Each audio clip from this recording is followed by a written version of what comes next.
All right, Numbers 29, let's call this one return. We call it Numbers 28 reflect because it caused me to reflect on the holy days described in Leviticus 23. This time the discussion is focused more on the sacrifices on those holy days, and it's split between two chapters that in a lot of ways conveniently divide the holy days in the spring and fall feasts. The Passover, the Feast of Unleavened Bread, the Feast of First Fruits, and the Feast of Weeks, otherwise known as Pentecost, all correlate to another set of nuances we didn't mention in chapter 28, but some more factual parts of the New Testament story that really just focus on, first of all, Christ's crucifixion. John's description literally over and over again describes him being crucified at the Passover, which is the feast that we're talking about first in Numbers 28. After that, however, it's the Feast of Unleavened Bread. And if you remember communion or the Last Supper, Christ asked his disciples to remember him by doing this,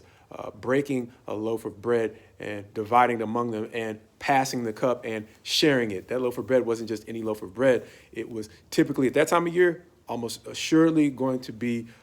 a loaf of unleavened bread. And when Paul, as we said before, correlates that to another New Testament application, he encourages the church at Corinth to get rid of the old leaven, which was part of the Feast of Unleavened Bread, getting rid of all the old leaven in the house. Paul's going to use that as a metaphor to say that's getting rid of all the old sin, meaning the church at Corinth had some sin issues that it needed to clear out before it could effectively move forward. And so when Christ is saying, this do in remembrance of me, in many ways, he may be pointing to the fact that he was the only sinless sacrifice that humanity really could produce, meaning we didn't really produce him, God did, but he brought him in the likeness of men, which is one of the reasons why he's described as the Son of Man, even though he is really God's only begotten Son. And so beyond that, the Feast of Unleavened Bread was followed by the Feast of First Fruits. And many will tell you that just as the New Testament writers will describe Christ as the first fruits of those reborn from the dead, that term literally used, first fruits, points back to, in many ways, this festival of first fruits. When he was saying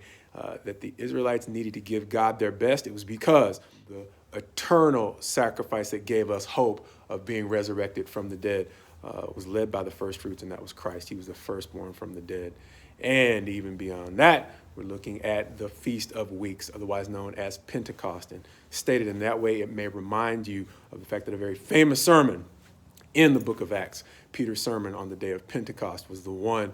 that we have recorded as provoking response from thousands who then were baptized and added to what became known as the church in Jerusalem. But those spring feasts were followed by the ones we have now in Numbers 29, the fall holy days, first of which would be the trumpets, pointing forward beyond the time we have in recorded biblical history to the time of the Bible prophecies about the end days, where it's described that Christ's second coming will be introduced with the blast of a trumpet. And likewise, 7 trumpets are the second set of 7 revelations that point forward to what's going to happen in the end of days. And then finally, we have the Feast of Booths, which points back to the time in which Israel wandered in the wilderness on the way to their physical promised land. But as New Testament believers, Christ led us as one who gave up wealth to live here as a wanderer, having answered the question or the statement, I'll follow you anywhere, by saying, look, the birds have nests, the foxes have holes, but the Son of Man has nowhere to lay his head.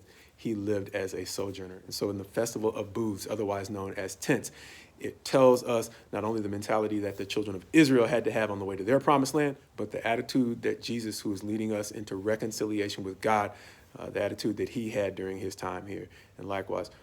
John in his epistle, 1 John chapter 4, is going to say, if we want to see him in peace and have confidence in the day of his appearing, we need to take on the mindset and the attitude and the ways that he lived while he was here. And likewise, we need to consider ourselves pilgrims here or sojourners here, as we are asking God to transform us into the type of people that actually fit into a place of perfection. So no matter how little we feel like we may fit here, it's actually not a bad feeling, because we're not supposed to fit here. So as Christ lived out his time here with the attitude of a pilgrim and a sojourner who didn't fit here, we pray that we follow him into the process that God willing will transform us into being the kind of people who not only desire to be in a place of perfection, but actually fit in a place of perfection.